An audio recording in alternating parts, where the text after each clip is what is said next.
Cantik dah graf ni.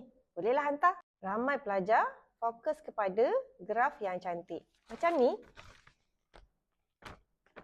Tapi realitinya mereka lupa nak cek salah satu perkara penting, iaitu label paksi X.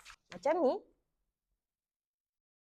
Paksi X ni sebenarnya semua pelajar tahu. Kalau salah tulis, graf automatik jadi tak lengkap dan tidak boleh dibaca.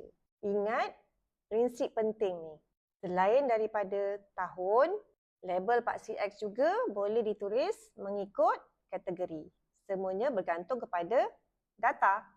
Untuk menentukan bahagian mana perlu diletakkan pada label paksi X, kita akan rujuk kepada data dalam jadual. Kita rujuk jadual seperti yang cikgu tunjukkan ni. Kebiasaannya, label paksi X kita akan letak tahun. Contoh, label tahun ditulis TAHUN dan tahun ditulis satu persatu pada paksi X.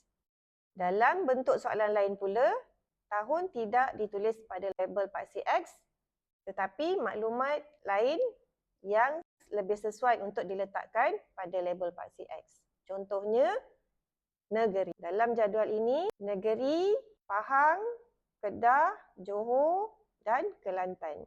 Okey, daripada contoh yang cikgu tunjukkan tadi, ada dua bentuk label paksi X yang boleh kamu tulis di atas kertas graf kamu. Hati-hati semasa menentukan label paksi X. Yang paling penting, jangan biarkan label paksi X kamu kosong.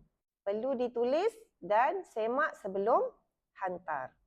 Simple je kan nak tulis label paksi X tu. Ingat, graf bukan hanya untuk dilukis dengan cantik, tapi mesti pastikan ia boleh difahami.